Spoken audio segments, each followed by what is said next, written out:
Welcome to Read Along Fun with Curious George, a book and CD favorite.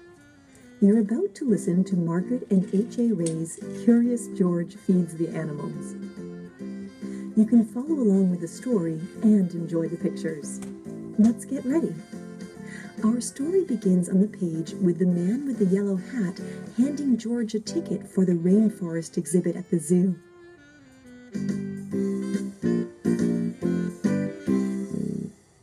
Listen for this sound, and you'll know it's time to turn the page.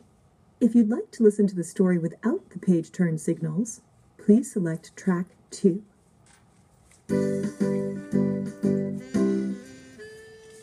This is George. George was a good little monkey and always very curious. One day, George went to the zoo with his friend, the man with the yellow hat. A new rainforest exhibit was opening, and they wanted to be the first ones inside.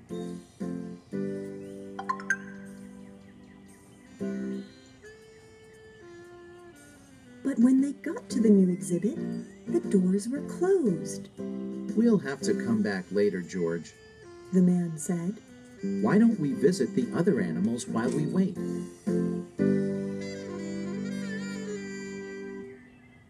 First, they stopped to watch a zookeeper feed the seals. When he tossed little fish in the air, the seals jumped up to catch them.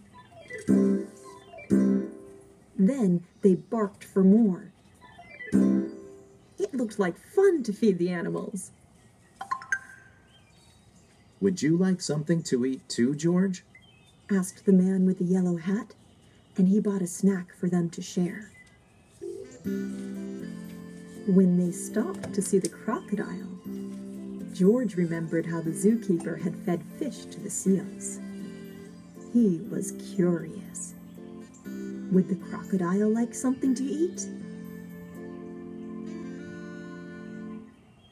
George tossed him a treat, and the crocodile snapped it out of the air.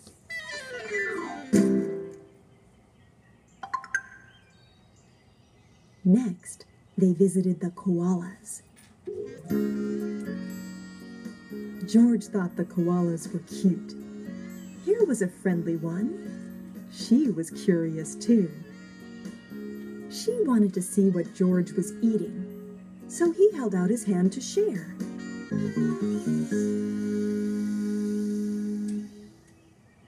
George shared his treats with an elephant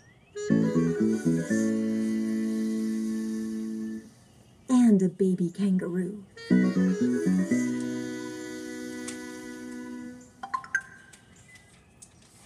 George was making lots of new friends at the zoo.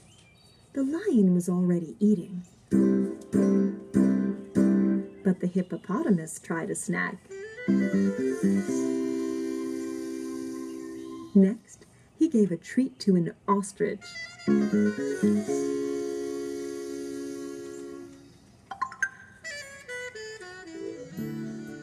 Then, George saw the giraffes. What fun to feed a giraffe! Giraffes usually have their heads up high in the trees, but George could see these giraffes would be easy to feed. But as soon as he held out his hand, a zookeeper came running. The zookeeper looked angry. Was he angry with George? George didn't know, and he didn't want to stay to find out. He slipped away, and the giraffes were happy to help.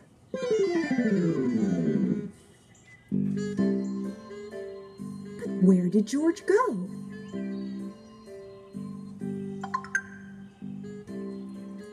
He was trying his best to hide, but little monkeys can't stay still for long.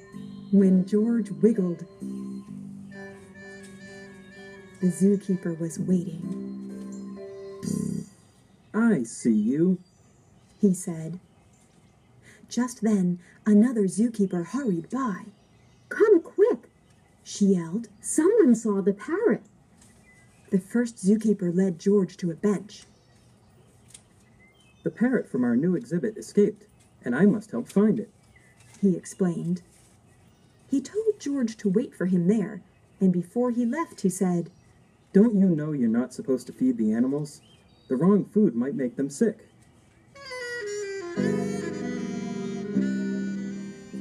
George felt awful. He didn't know he wasn't supposed to feed the animals. He didn't want to make them sick. George was looking at the treat in his hand when all of a sudden, a big bird swooped down and snatched it right up.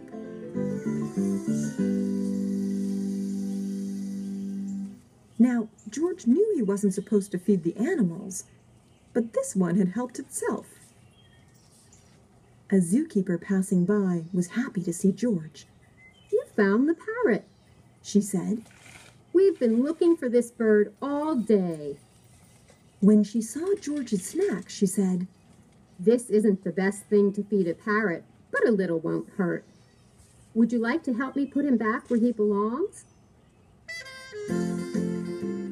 George was glad to help after all the trouble he had caused, and together they went back to the exhibit.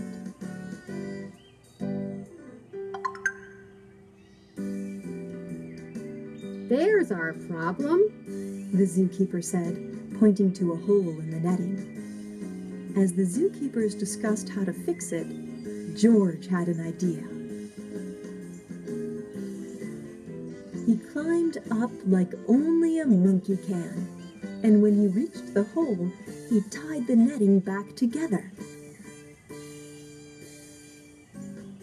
Meanwhile, the first zookeeper returned. "Catch that naughty monkey," he yelled. "He was feeding the animals." "But that little monkey found the parrot." Another zookeeper told him. "And look, he fixed the netting. Now we can open the exhibit."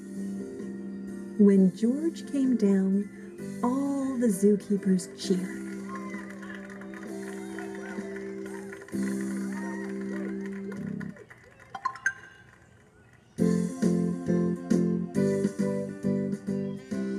Finally, the celebration began, and the doors were opened. The man with the yellow hat was there, and he and George got to be the first ones inside. As George walked in, the zookeepers thanked him for all his help. Please visit anytime, they said. George couldn't wait to come back and see his friends. But next time, he'd remember, unless you're a zookeeper, don't feed the animals.